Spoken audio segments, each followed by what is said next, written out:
Vamos para a palavra, então. A gente está numa série de mensagens que se chama Isso Não É um Rolê, né? Nós estamos trabalhando esse tema durante o mês de maio e hoje a palavra que eu trouxe, o tema dela, né, dentro de Isso Não É um Rolê, é que nós não fomos salvos para nós mesmos. O Evangelho, ele é mais do que satisfazer o nosso próprio desejo. E antes até da gente chegar nesse tema, a razão pela qual nós começamos essa série, a razão pela qual a gente percebeu que precisava fazer essa série é porque a gente vive uma realidade que talvez ela não seja nova. É uma realidade que já acontece, mas hoje ela está mais evidente. A gente consegue perceber mais. E isso eu estou falando no ambiente de igreja. Não só a igreja família, não só base, mas a igreja como um todo.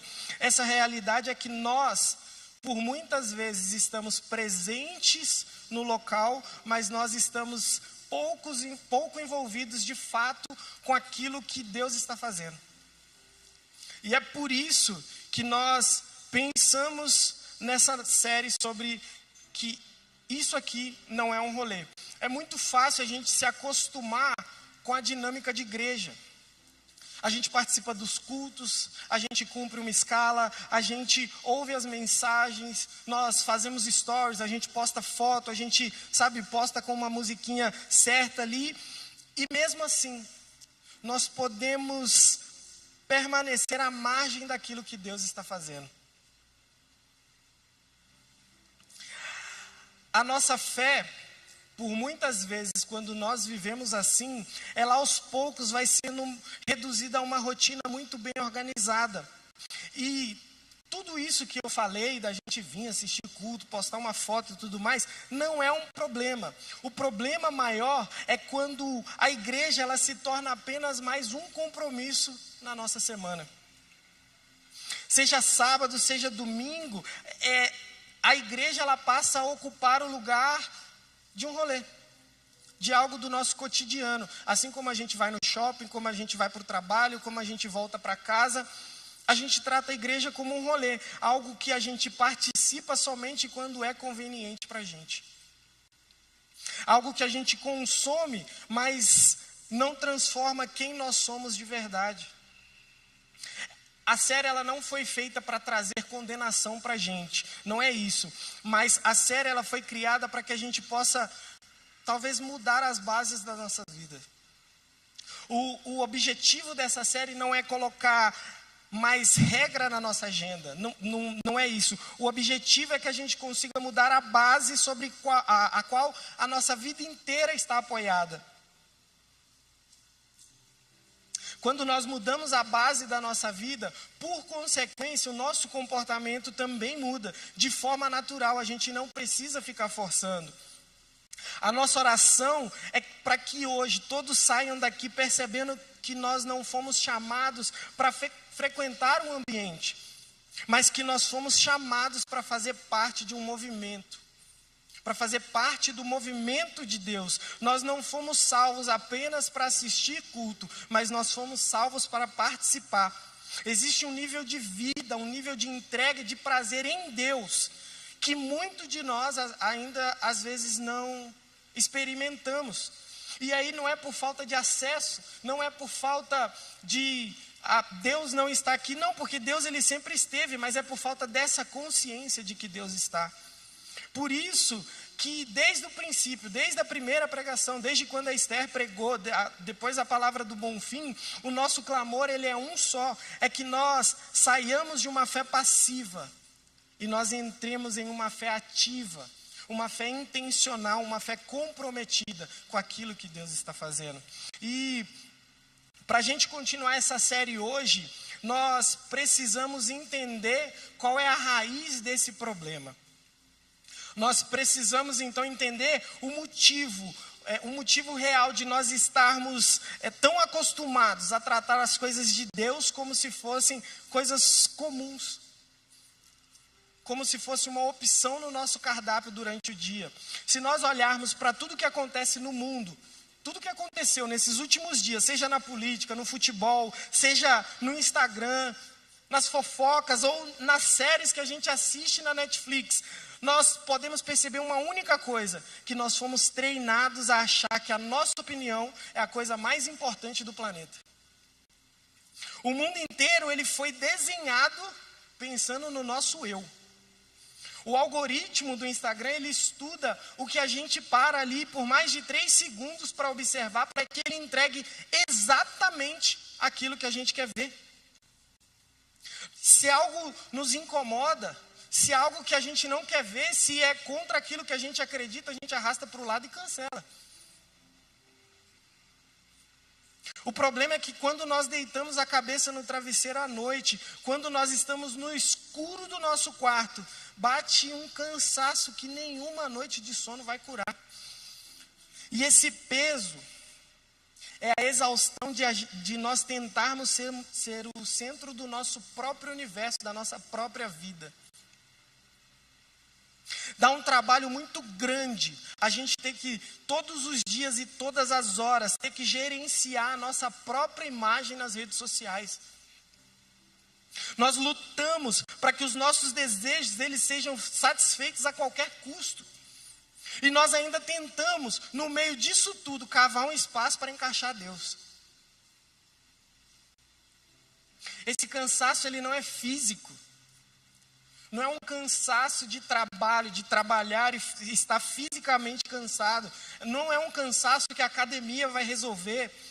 Não é um cansaço que uma viagem de fim de semana, uma viagem de fim de ano resolve. A terapia ela pode até amenizar, mas ela não arranca pela raiz. Esse cansaço é o peso de carregar tudo nas nossas costas. É o peso de carregar um trono que não é nosso nas costas. Nós insistimos em sentar no trono de Deus. Nós insistimos em ocupar o lugar que é só dele e apenas dele. Nós fomos feitos, nós fomos criados para servir a Deus, mas nós todos os dias tentamos ser o Deus da nossa própria vida. Sem perceber, a gente faz com Deus o que nós fazemos ali no feed do nosso celular. Nós queremos domesticar o Criador. Nós queremos um Deus que é sob medida. Um Deus que cabe exatamente no formato da vida que eu planejei para mim mesmo. Um Deus que aprova o nosso roteiro. Nós não queremos um Deus que escreve o nosso roteiro. Nós queremos um Deus assistente, mas não um Deus que governa a nossa vida. E é por tudo isso que a palavra de hoje tem esse tema, que nós não fomos salvos para nós mesmos. Essa frase ela inverte tudo que a nossa geração aprendeu a acreditar sobre fé, sobre Deus, sobre propósito. O evangelho ele é muito mais do que satisfazer os nossos próprios desejos. O evangelho é a tomada do trono da nossa vida por aquele que tem o legítimo direito de sentar. O texto que eu quero basear essa palavra está lá em Gálatas, no capítulo 2, no versículo 20. E nós vamos trabalhar toda a palavra somente no capítulo 2 e no versículo 20. A gente vai ter alguns textos de apoio, mas eu me baseei a palavra inteira nesse versículo. E ele diz assim: estou crucificado com Cristo. Logo, já não sou eu quem vive, mas Cristo vive em mim. E a vida que agora vivo no corpo, vivo-a pela fé no Filho de Deus, que me amou e se entregou por mim. Esse versículo é muito forte. Só que nós transformamos esse versículo numa legenda de Instagram. Nós transformamos esse versículo naquela mensagem de para-choque de caminhão. Nós banalizamos o que ele está falando. O que Paulo está descrevendo aqui é uma execução. Quando o texto diz estou crucificado, a verdade revelada é que o nosso eu, que vivia para nós mesmos e usava as coisas para o nosso próprio benefício, foi pregado na madeira da cruz, junto com Jesus. Ele morreu ali e a vida que nós temos agora não é mais propriedade nossa, ela pertence a Ele. O evangelho não é Deus olhando para a gente dizendo assim, vem cá, deixa eu ajudar vocês a realizar os seus sonhos. Não, o evangelho é Deus dizendo, vocês foram comprados por um preço de sangue. O trono não é mais de vocês. E a boa notícia é exatamente essa. Gente, a boa notícia é exatamente essa. Porque um dia em que nós saímos do trono, nós também saímos desse cansaço de tentar segurar o peso de algo que nunca foi nosso. O dia em que Cristo assume o comando da nossa vida, nós descobrimos que descansar é possível. Nós descobrimos que viver é possível. Nós descobrimos que é possível existir sem pensar na expectativa do outro sobre nós. Diante disso, e olhando para essa verdade, sobre tudo isso que foi falado, sobre nós que fomos crucificados com Cristo, a gente precisa entender uma coisa: uma vida rendida a Jesus, ela deixa rastros. Uma vida rendida a Jesus, ela deixa rastros que demonstram isso. Uma vida que entendeu que não foi salva para si mesmo, ela carrega algumas marcas. E é sobre isso que eu quero falar. Eu não quero falar sobre uma mudança de comportamento. Eu quero falar sobre marcas de identidade. São marcas são um sinal, na verdade, de algo que aconteceu na nossa vida quando Jesus entrou. E eu trouxe 3 marcas que mostram que nós fomos reposicionados em Deus. São 3 marcas que mostram que nós fomos crucificados com Cristo naquele dia. E a primeira marca de uma vida crucificada com Cristo é que nós deixamos de buscar um Deus que nos serve para buscar ao Deus que nos salvou.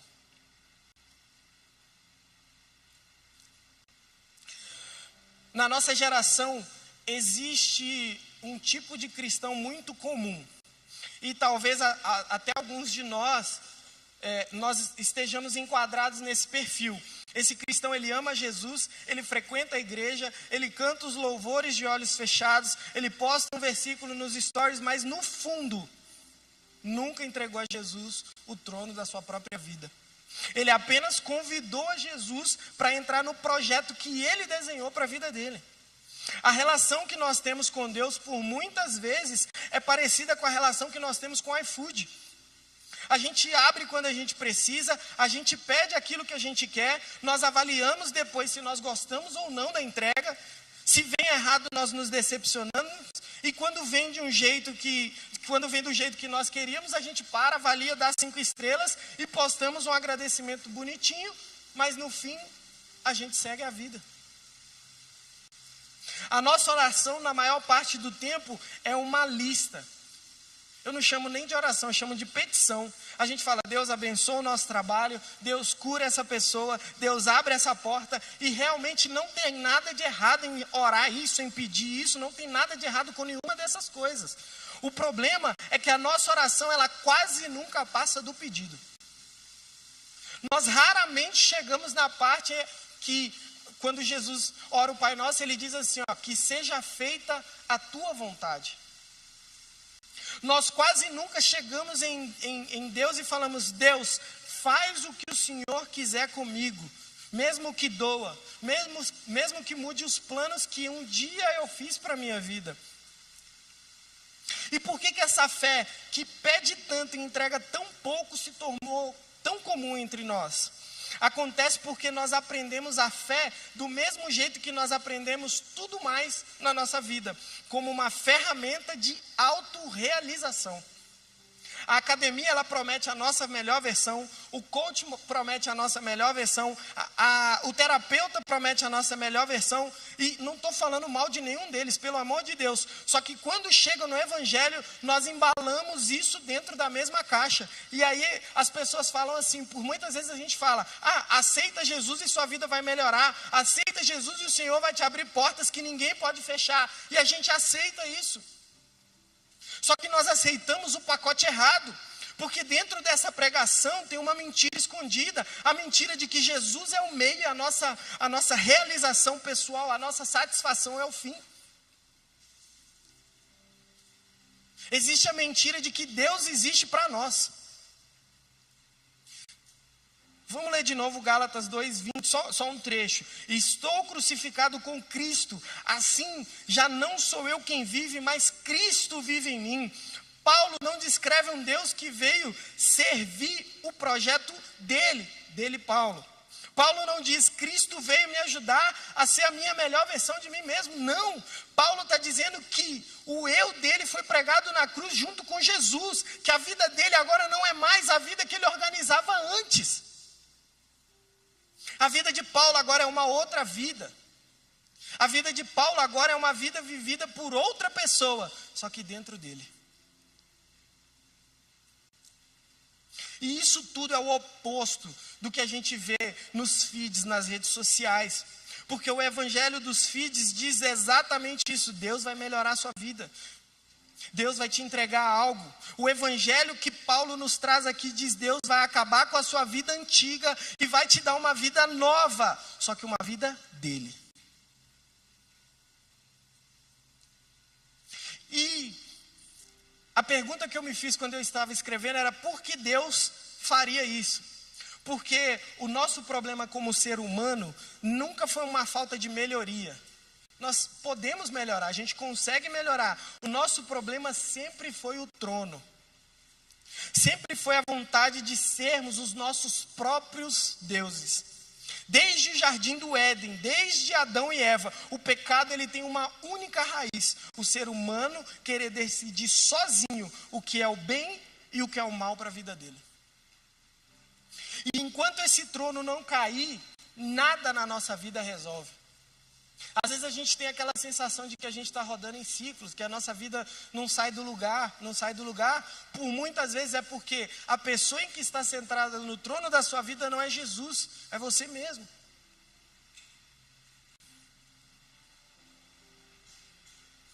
Jesus não veio nos reformar, Jesus veio nos fazer de novo.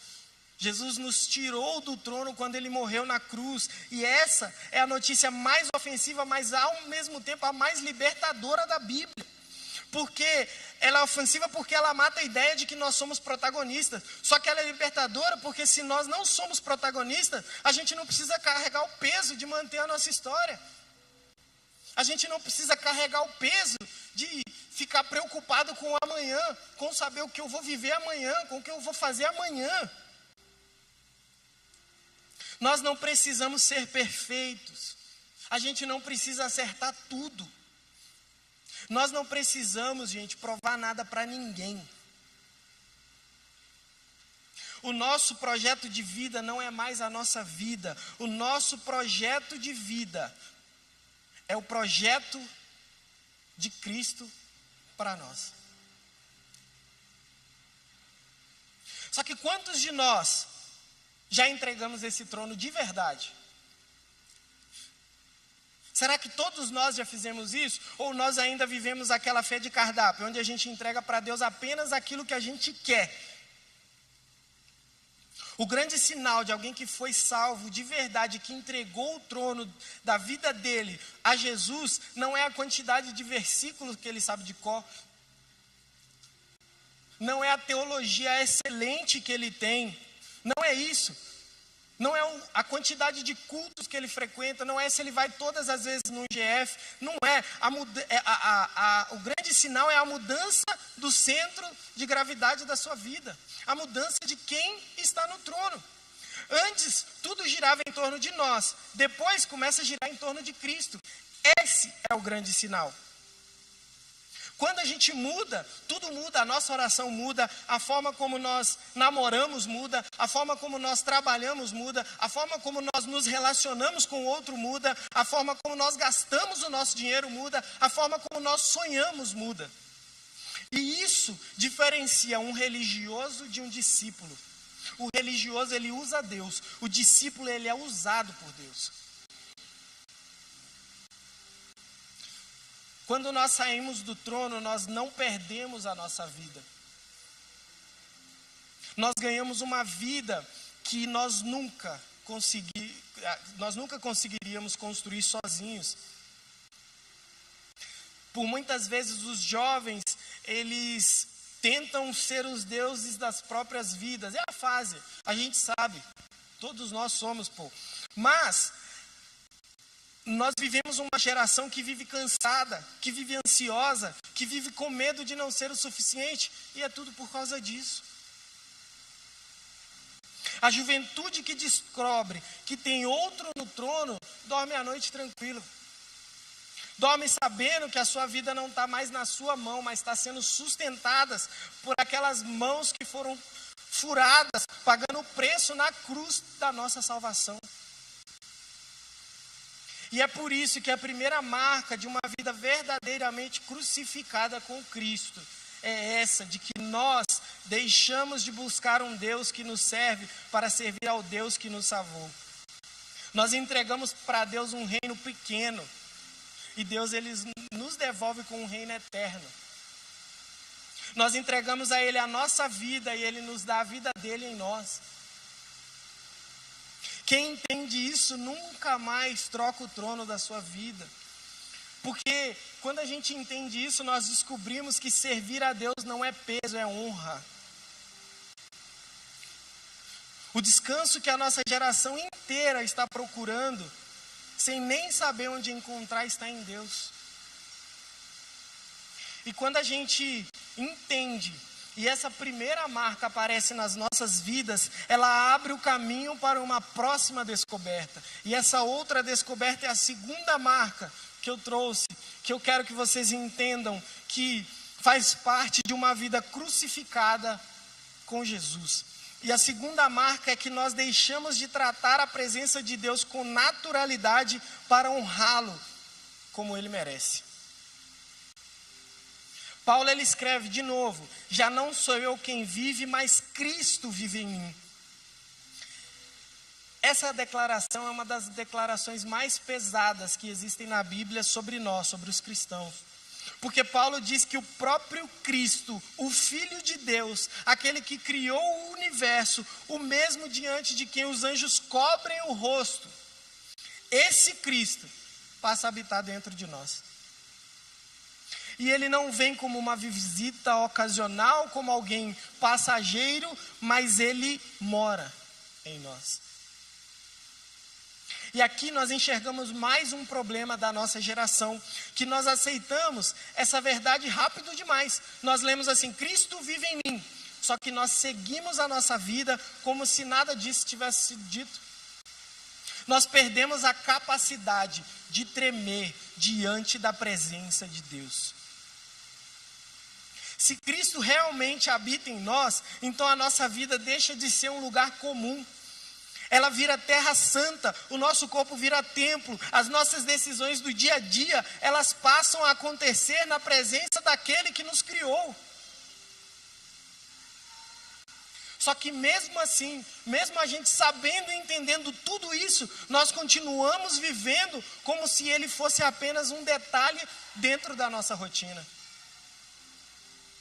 Lá em Êxodo 3, Moisés ele tá caminhando no deserto, ele está cuidando das ovelhas e de repente ele vê uma sarça que está pegando fogo, mas o fogo não consome ela. Ele se aproxima por curiosidade de Deus, fala com ele do meio do fogo, e Deus fala assim: tira as sandálias dos teus pés, porque o lugar em que estás é terra santa. Reparem uma coisa, aquele chão era o mesmo chão de antes. Ele era a mesma areia, a mesma pedra, o mesmo deserto. O que mudou aquele chão não foi o que ele era, foi quem chegou nele. A presença de Deus transformou um pedaço comum de terra em terra santa. A presença de Deus transformou aquele pedaço de terra em um solo sagrado. E é exatamente isso que o Evangelho declara sobre a nossa vida. O nosso dia comum, a nossa segunda-feira, a nossa quinta-feira em casa, a nossa sexta saindo da faculdade. Tudo isso deixa de ser solo comum no momento em que Cristo passou a viver em nós. O problema é que nós continuamos pisando desse chão com sandálias. Nós continuamos entrando na presença de Deus como quem entra num shopping. Nós continuamos falando com Ele do mesmo jeito que a gente responde os nossos amigos numa conversa de WhatsApp.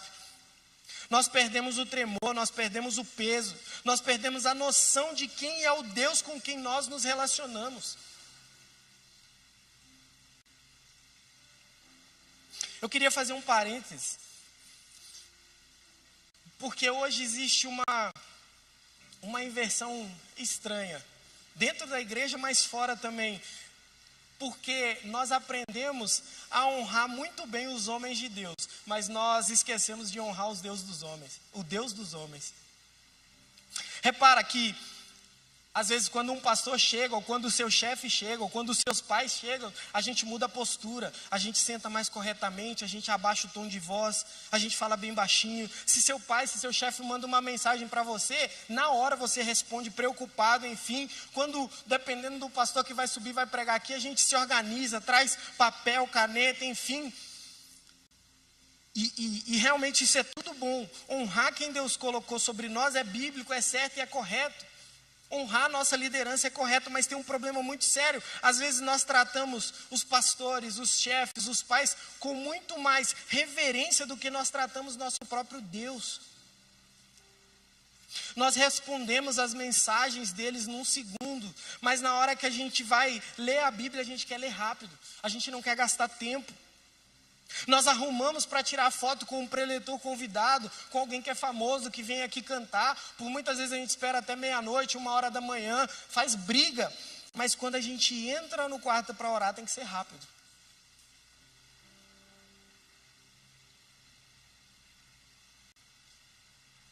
A gente fica muito nervoso de falar com alguém que é uma liderança sobre nós. Às vezes a gente gagueja, eu falo por isso porque eu passo por isso. Trazer essa palavra aqui é um pouco incômodo para mim, mas às vezes a gente entra nesse auditório e nem percebe com quem nós vamos nos relacionar hoje.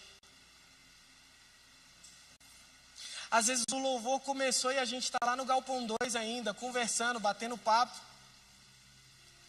Aí a gente entra no meio do louvor e a adoração é a única coisa que nós entregamos a Deus. Todo o resto é Ele que nos dá.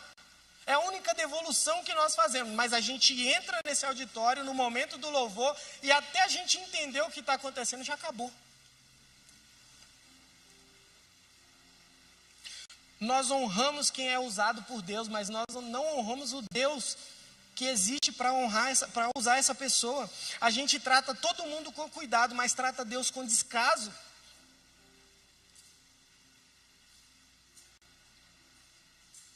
A nossa geração, ela foi ensinada a ter intimidade com Deus e isso é muito lindo. O problema é que em algum momento nós confundimos intimidade com informalidade.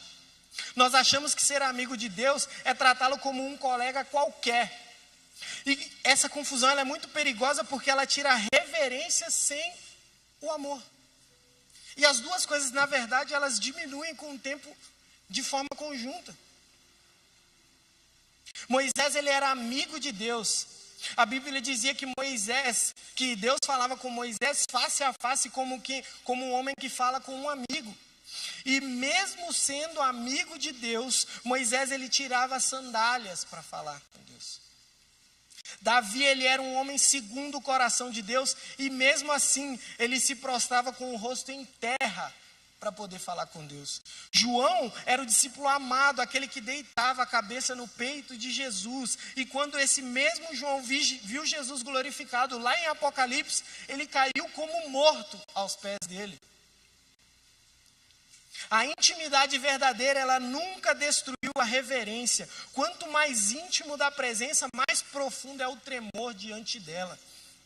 Porque quem conhece Deus de perto entende que Ele é amor sim, mas Deus também é um amor envolto de santidade, de fogo e de glória. Como que nós estamos honrando a pessoa que vive dentro de nós? Será que realmente nós estamos honrando o Espírito Santo? Como que nós tratamos a presença dEle quando nós estamos sozinhos? Quando ninguém está nos vendo? Quando nós estamos no quarto? Quando nós estamos no nosso trabalho? Como que nós estamos tratando a presença dEle quando nós entramos no culto?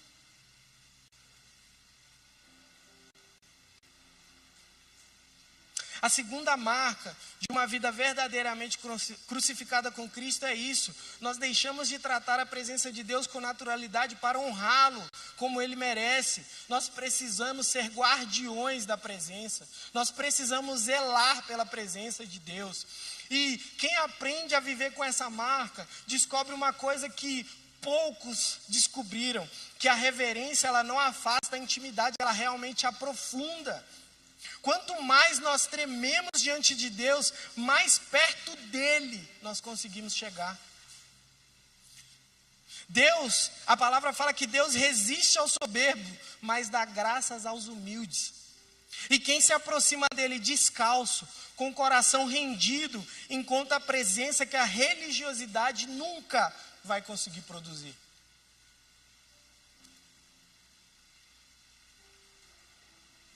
A terceira marca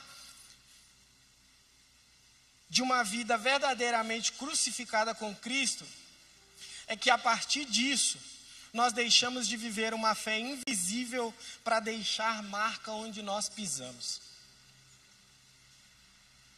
A primeira marca ela mexe com o nosso interior, ela fala de dentro, de reposicionar o trono de dentro. A segunda marca ela fala de fora, do externo, de honrar a presença dele. Nós entramos no ambiente em que ele está, então nós honramos isso. Mas a terceira marca vai mexer com a forma como nós vivemos fora desse ambiente eclesiástico. Quando João diz, já não sou eu quem vive, mas Cristo, já não sou eu quem vive, mas Cristo vive em mim, ele não diz assim, Cristo vive escondido dentro de mim. Não. Ele não fala assim, Cristo vive guardado dentro de mim. Cristo vive numa caixa dentro de mim. Não, ele diz, Cristo vive em mim. E aqui tem uma verdade que nós precisamos parar para entender. Tudo o que está vivo se move. Tudo que está cheio transborda. Tudo que habita dentro em algum momento vem para fora. Se Cristo realmente vive em nós, é impossível ele permanecer escondido na nossa vida. A vida dele dentro de nós vai começar a vazar pelos nossos olhos, pela nossa boca, pelas nossas atitudes, pelas nossas escolhas, por aquilo que nós fazemos, nos nossos relacionamentos, em tudo. Não tem como o Filho de Deus habitar dentro da gente e essa pessoa continuar vivendo igualzinho a pessoa que ao redor dele. E é exatamente nesse ponto que por muitas vezes a gente tropeça. Nós aprendemos a ter uma fé compartimentada. Uma fé que existe no sábado à noite, mas ela some na segunda de manhã. Uma fé que ela aparece dentro do culto, mas ela desaparece no grupo da faculdade. Uma fé que canta no louvor, mas no almoço da família ela não aparece mais. Nós dividimos a nossa vida em pastas. E uma dessas pastas a gente coloca Jesus. E o cristianismo de caixas, de pasta, não é cristianismo, gente. O cristianismo de pastas é um hobby religioso. É um capítulo na nossa semana. É só mais um rolê na nossa rotina. Exatamente como essa série denuncia. Abre comigo em Atos, capítulo 4, no versículo 13, para a gente ler o que está escrito. Atos, capítulo 4, o versículo 13.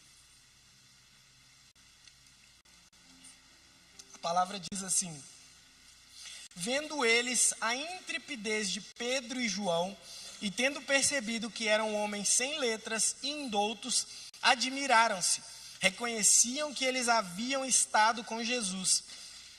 Esse texto é uma declaração poderosa do Novo Testamento, sobre o que é uma verdadeira vida alcançada pela cruz. Pedro e João, eles estavam sendo julgados dentro do Sinédrio, que era o tribunal mais religioso daquela época. Eles são presos, eles são intimidados, eles são ameaçados, e o que acontece? Eles não recuam. Eles continuam falando de Jesus com coragem, com uma coragem que não cabe em pessoas comuns. E aí aquele tribunal inteiro percebe algo, que aqueles dois que eram pescadores, sem formação acadêmica, sem credencial teológica, tinha algo neles que ninguém conseguia explicar. A frase diz: reconheciam que eles haviam estado com Jesus. O mundo conseguiu identificar quem tinha estado com Jesus. E não foi pelo crachá, não foi por uma camisa de igreja, não foi pela camiseta do ministério, nada disso, não, nada.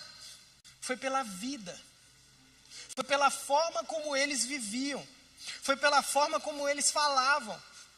Foi pela forma como eles tiveram coragem diante de toda a pressão que estavam fazendo. As pessoas que vivem conosco reconhecem que nós estivemos com Jesus? O nosso colega de faculdade, o nosso colega do trabalho, ele reconhece que nós andamos com Jesus? O nosso chefe enxerga algo em nós que ele não consegue explicar? O problema não é que Cristo não está vivo dentro da gente. O problema é que nós aprendemos a esconder Ele dentro da gente. Nós ficamos com vergonha do nome dele no ambiente errado. Nós aprendemos a falar sobre Deus na linguagem certa, mas para as pessoas certas. A gente apaga o nome de Deus no ambiente onde isso pode custar alguma coisa para a gente. Nós queremos um Cristo que é discreto. Nós queremos um Cristo que não constranja ninguém. Nós queremos um Cristo que não comprometa a nossa imagem social.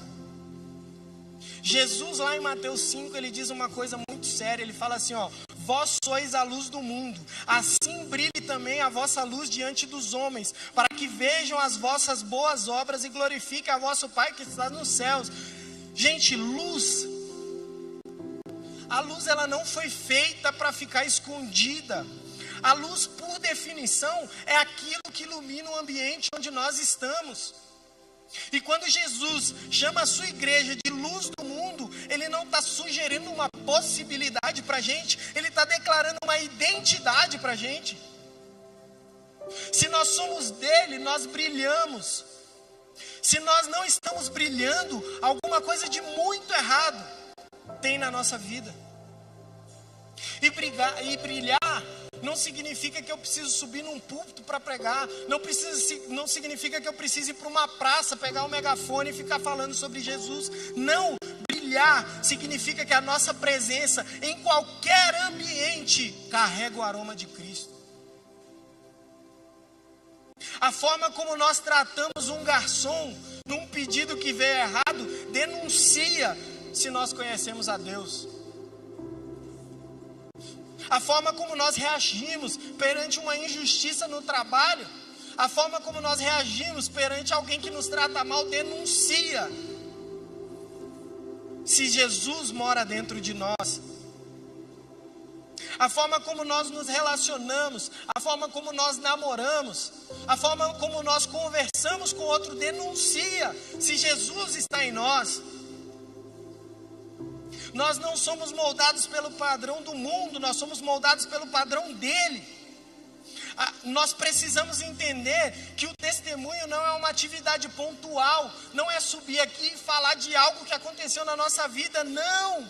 O testemunho é a forma como a nossa vida inteira aponta para ele. O testemunho é a forma como a nossa vida inteira aponta para Cristo.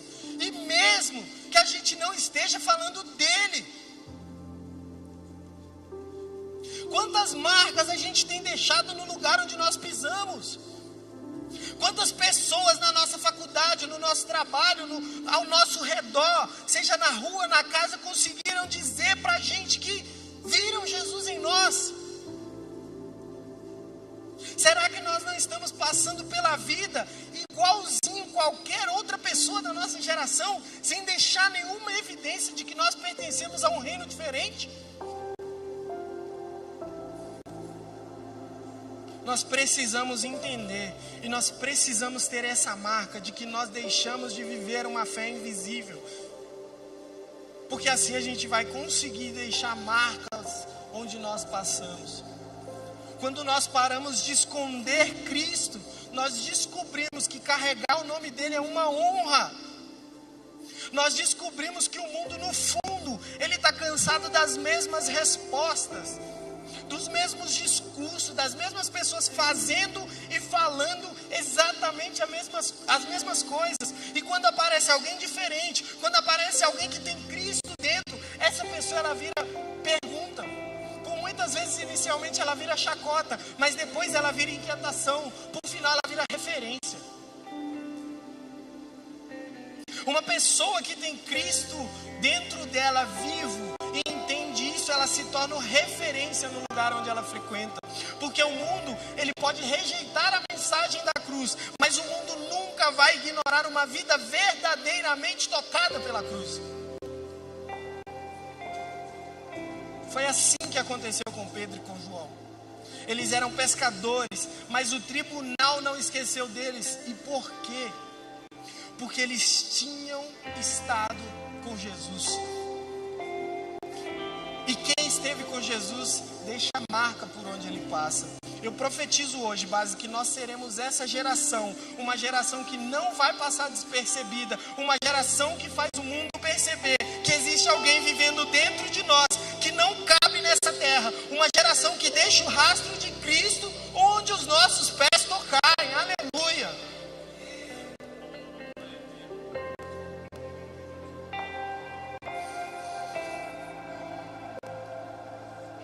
Antes da gente encerrar, se vocês quiserem, podem ficar de pé. Tudo o que nós falamos essa noite é verdade. Cada uma dessas 3 marcas, elas são bíblicas, elas são necessárias, elas são uma evidência de uma vida verdadeiramente alcançada pela cruz. Mas se nós sairmos daqui hoje achando que o nosso trabalho agora é praticar essas 3 marcas, a gente não entendeu nada do Evangelho. Porque ninguém sai do trono por esforço próprio. Ninguém aprende a tremer diante de Deus por força de vontade. Ninguém deixa a marca de Cristo no mundo sem antes deixar que Cristo marque. Essas 3 marcas, elas não nascem do nosso empenho, elas nascem do nosso conhecimento de Cristo.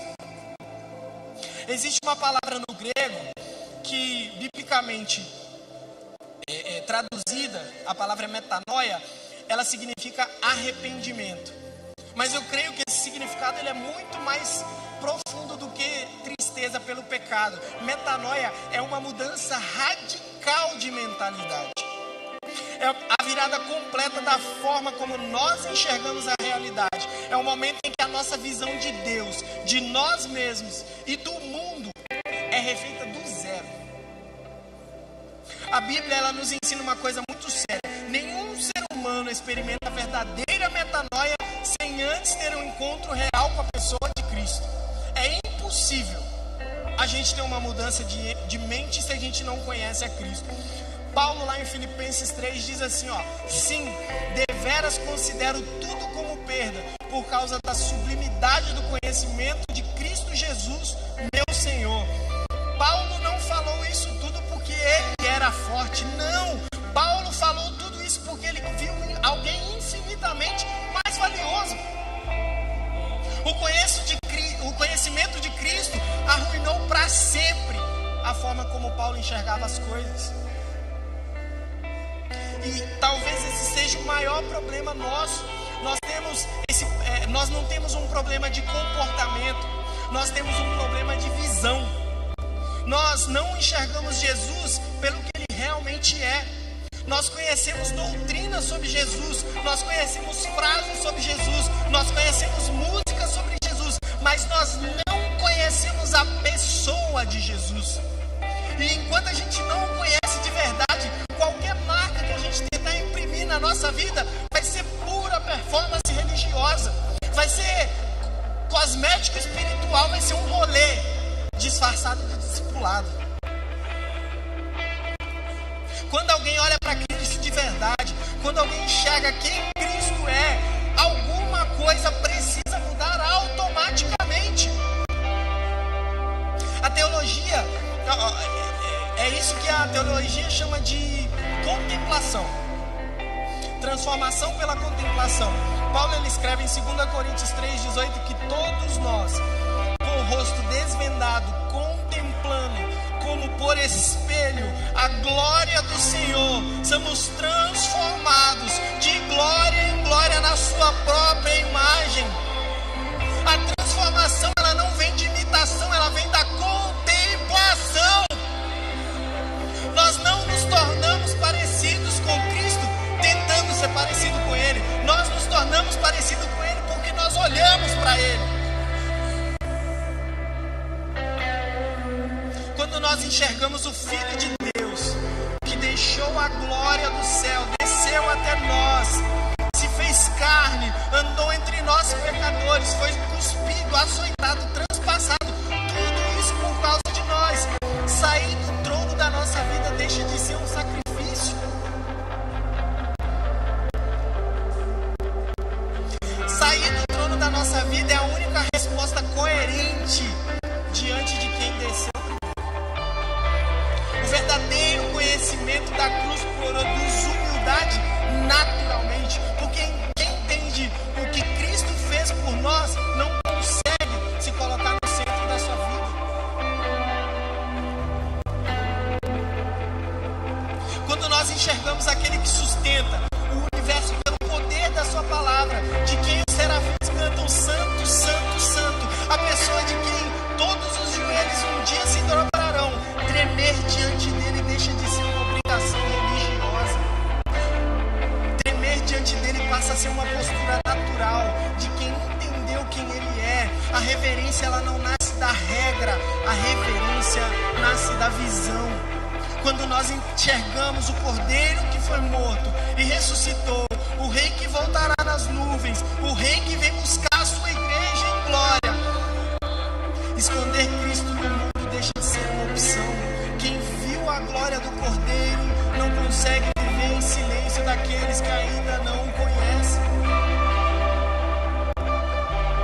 As 3 marcas não são o nosso projeto. Nós não vamos sair com esse projeto pessoal de alcançar essas 3 marcas, não. Elas são um efeito colateral inevitável de uma vida que se encontrou com a pessoa de Cristo. Quanto mais nós conhecemos Jesus, mais essas marcas aparecem. Quanto menos nós conhecemos a Jesus, mais a nossa fé vira aparência. E é por isso que essa série agora se chama Isso Não É um Rolê, porque um rolê é um evento que nós consumimos. E o Evangelho não é um evento, o Evangelho é uma pessoa, é a pessoa de Cristo. Um rolê tem hora para iniciar e tem hora para acabar, mas Cristo é o alfa e o ômega, o princípio e o fim, aquele que era, que é e que há de vir. O rolê ele passa, mas Cristo permanece para todo sempre. O rolê alimenta os nossos sentidos, mas Cristo é o pão que desce do céu, e quem come dele jamais terá fome. A pergunta que precisa ecoar no nosso coração, então, não é como eu vou aplicar essas 3 marcas na minha semana. A pergunta que a gente precisa fazer é: eu conheço Jesus? Eu conheço Jesus de verdade? Eu já parei diante da pessoa de Jesus, ou eu só passei pela teoria sobre ele? Eu já experimentei a metanoia que nasce de uma visão real do Filho de Deus, ou eu adaptei o meu comportamento para caber dentro de um ambiente cristão?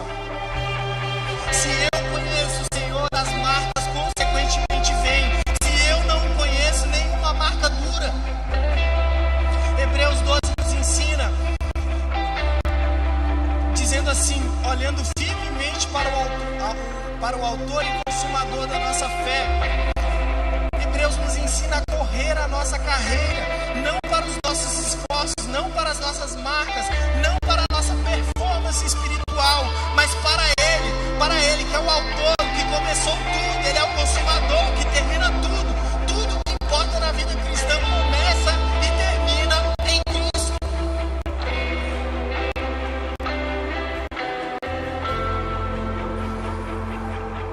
Eu creio que vai chegar uma geração que vai cansar de aparências, em nome de Jesus. Uma geração que vai abandonar o rolê religioso para encontrar o Filho de Deus de verdade. E eu profetizo de novo, base, que essa geração ela começa hoje, aqui, essa noite, dentro desse auditório.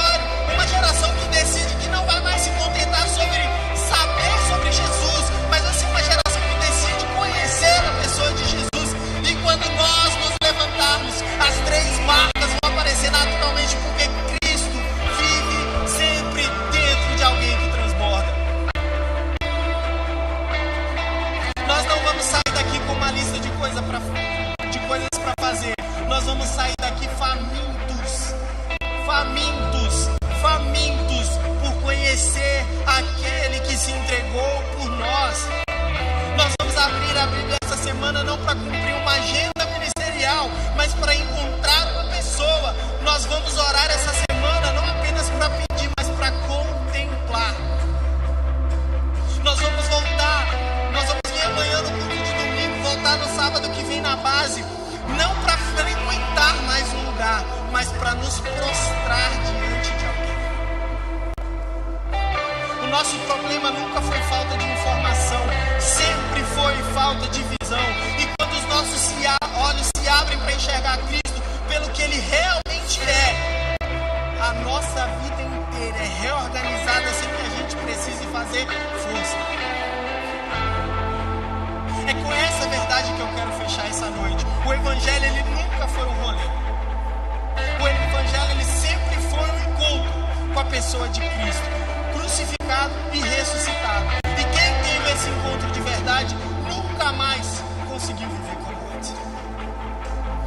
Eu queria que, com muito temor, com honra pela presença de quem está aqui, zelando por quem está aqui, olhando para Ele, que vocês abaixassem a cabeça agora, fechassem os seus olhos,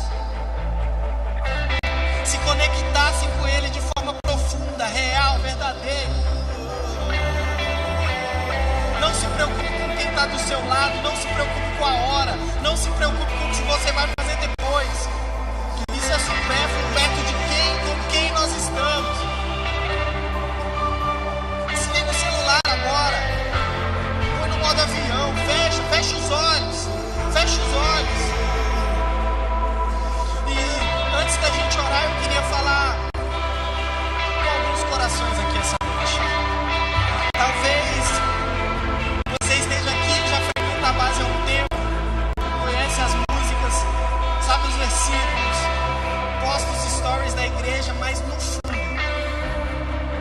você acabou de perceber que você não conhece Jesus de verdade. Você conhece uma religião, você conhece um ambiente, você conhece um vocabulário, mas a pessoa do Filho de Deus nunca foi uma realidade viva dentro de você. Essa é a noite. Não para você melhorar ou mudar o seu comportamento religioso, mas para você ter o seu primeiro encontro real, o primeiro encontro real da sua vida com Cristo que foi crucificado e ressuscitado. Talvez você já seja crente há anos, mas o Espírito Santo te confrontou agora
pessoa que vai tomar as decisões por você é Jesus.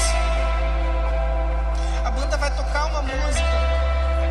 Nós vamos aguardar um pouco para entrar, mas eu queria que você tomasse essa decisão. Não é emocional, é uma decisão de visão. Se você levantou a mão ou se você ainda não levantou, você precisa querer enxergar que Cristo é o que Ele realmente é, não o que você imagina. Você precisa entender que isso aqui não é um rolê, isso aqui é um encontro. E o encontro, ele precisa de resposta, porque o encontro ele só acontece com duas pessoas. Uma pessoa sozinha não é um encontro. Você talvez esteja cansado de saber sobre Jesus e quer começar a conhecer Ele. Hoje pode ser a noite de você deixar Jesus reescrever a sua história.